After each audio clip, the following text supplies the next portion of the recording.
Big week in FPL. All our transfers have to be used before this week. And listen, it's a big week for me. I'm playing my free hit, but I'm currently debating over 2 drafts. And I need your guys' help in which one to pick. So let's get straight into it. But before we get started, make sure you guys like this video. And before I get onto my team for game week 15, because obviously the United game was on so late and we never got to do a proper transfer plan review of game week 14. Let me do it now quickly for you guys. Game week 14 was a very, very difficult week. I think for a lot of people probably just because of the amount of rotation that we saw midweek. If we're looking at my team straight away, Timber benched, Saka benched, Thiago, who I actually had on my bench anyway, didn't start for Brentford, and obviously Pope was injured. So it was quite a, let's say, weak setup that I had going into game week 14. Defense, pretty much shocking. Dubravka, we knew was going to concede. Timber, obviously not ideal that he didn't start. And to be honest, it's even worse that Ben White came in, started, got an assist, and got man of the match in the game. So that's obviously given Arteta something to think about. Maybe not for this game in terms of Ben White starting, but obviously long term for those midweek games that Ben White can obviously come in and do a very, very good job. Virgil van Dijk, listen, Liverpool conceded, but he still got DEFCON. That's probably the least we expect right now from Liverpool and from Virgil van Dijk because it's just not good. Joachim Anderson, 1 away from DEFCON, very, very frustrating. And he conceded 5, which is not great if you're a defender. Lacroix, 8 points. I want to talk about it quickly because obviously Lacroix was my transfer in, getting in a Crystal Palace defender, which is something I've wanted. But at the same time, it just seems like Crystal Palace defense is so frustrating because you own Lacroix, Munoz outscores him, Gueye outscores him, and obviously those two are so highly owned right now in FPL. It's crazy, especially Gueye. Like Munoz I expect, but Gueye in around my rank is over 35% owned. Listen, and I can understand why. I think he's got 4 assists so far this year. It's crazy. Semenya 4 point. Obviously, that's going to be a position or a player that a lot of people are looking to take out. I understand it. Saka, again, didn't start. Came on, scored. Not too bad. Minte, very, very quiet game midweek, according to a lot of people that watched the full 90, let's say. Buemo, listen, Manchester United just don't look good. Like, I know a lot of people are going to double up on Manchester United midfielders or already have doubled up on United midfielders, but they're not good. I keep saying it. Manchester United are not good. The results are probably better than the performances. And the results are not good. So I think that just says it all. Haaland, very, very nice. Very, very nice. Because obviously a lot of people captain Bruno. I do want to say, listen, if you owned and captained Haaland, I actually think we got slightly unlucky. Haaland probably, I think he hit the post twice in that game because I watched the full Man City Fulham game. He probably could have got more, but at the same time, one of the assists he was very, very fortunate with getting. So listen, 14 point, I can't really complain.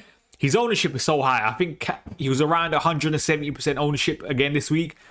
You're not really gaining much from Erling Haaland, to be honest. And Mateta, blank. More importantly, again, another early sub. Very, very frustrating going forward. But listen, what can we do? Game week 14 is done. I don't want to talk about it. Let's have a look at game week 15 and the 2 drafts that I'm deciding between. So obviously yesterday I done my initial first draft video for game week 15, but I've made a couple changes and I have a couple different variations that I'm thinking of. Again, this draft here is going to be probably a lot different to what you saw last draft on the video yesterday. But let me just talk you through it quickly. Donnarumma, I do want some sort of Manchester City defensive coverage. Do I trust Nico O'Reilly to start? I'm not too sure. I think going Ramsdale and listen, Nico O'Reilly might be the more exciting option. But there's just something that's a bit uneasy about it, especially because I think in my team I do have a couple rotation risks potentially. I've still got the double Newcastle defense. Hall, I think, is pretty much a lock for me. Thiago is someone that I'm debating because obviously Livramento is pretty much 4.9 million. Thiago's 5 million. Livramento, listen, Newcastle have no other right back. Kraft and Trippier are injured. The centre back position could be slightly interesting in terms of Shaw could come in, Dan Burn can play left centre back, and then obviously Lewis Hall can play left back. Of course, another variation could be Lewis Hall might miss out, Dan Burn might play left back, and then Tiar, I think that's like Char, I don't even know how you say his name, and obviously Shaw start together. So listen, Newcastle do have a couple options. We know Eddie Howe's rotate quite a lot, but I still think, actually, I'm not too sure. Lewis Hall is definitely going to be a lock in my free hit. Chow or Livramento is something I'm going to decide closer to the deadline. But obviously, one probably has more potential, maybe getting an assist. One obviously has then DEFCON potential with obviously Malik Chow. I've still got Coupier from Brighton, and this is another position where not 100% locked in. Of course, the reason he's in my team right now is there's a possibility that he might play left wing. He's obviously played in the last 2 games.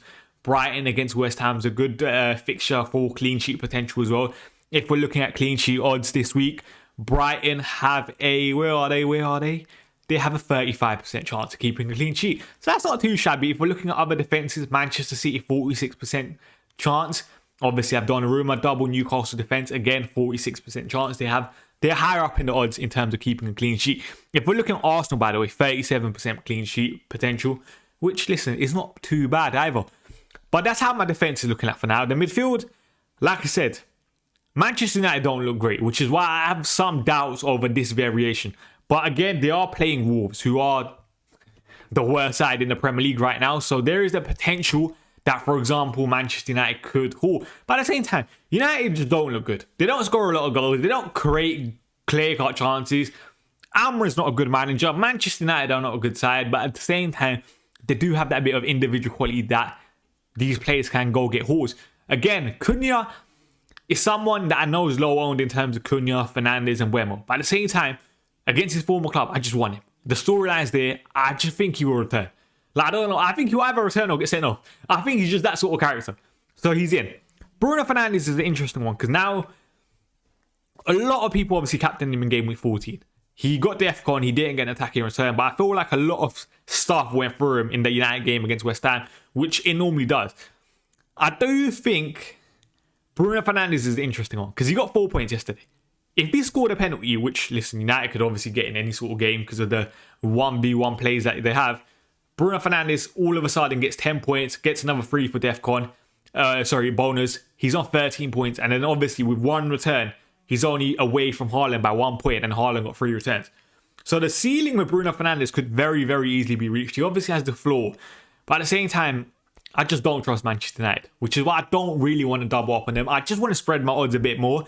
I got Phil Foden. Of course, he's going to be my team. He cannot not be my team on a free hit. He's scoring goals for fun. Of course, there's that potential rotation risk. But listen, there's always going to be that risk with Phil Foden and Manchester City players by Erling Haaland. But I'm happy to own him. He's not going anywhere. Anthony Gordon, again, is another person that on every free hit draft that I've had, he's in. He obviously hasn't started the last 2 Premier League games, but I thought when he came on against Tottenham, brilliant. His best performance of the season. I'm happy to own him. That's a 1 week differential. We also know he's going to be on penalties. Now, the front three is where it probably gets a bit more interesting in terms of Erling Haaland, I don't have to discuss. Danny Welbeck, he's probably going to be in my free hit draft every single time right now of all the different variations I'm making. Because the striker that started the game up top for Brighton, the Greek guy, I don't even want to pronounce his name because you guys know I'm not good at pronunciation, is injured. And it seems like it's a long-term injury. Danny Welbeck obviously got arrested midweek. We know Danny Welbeck is probably going to get at least 80 minutes. 80 minutes against West Ham playing for Brighton. I'll be honest, I'm taking that. I have to play him. I have to get him into my free hit. So he's currently in. Isak's the other one. And now this is where it probably gets a bit interesting in terms of every single draft that I made has had one Liverpool, let's say midfielder / attacker. Because obviously they can score goals. I know they're bad right now, but they can score goals. They have the individual quality to score goals. If we're looking at goal scoring odds for this week, Liverpool are still top 4 with 1.29 projected goals this game week. If we're looking at other sides, near the top, Newcastle, obviously near the top. Manchester City, I have Haaland and Foden. Brighton, obviously, have Welbeck. So I feel like I'm covered quite well in terms of the top teams for projected goals. So that's why, listen, I want some sort of Liverpool coverage. We know Salah doesn't start. Isak, I'm guessing, probably will be on penalties. We know Isak got his first Premier League goals 2 game weeks ago. Liverpool still don't look good. Is Isak going to start? That's another conversation because Ekatike could obviously start. But I feel like every single Liverpool, let's say front 3 person, has that risk of not starting. Now, it's just where do you want to place your bets if you want to place your bets with Liverpool.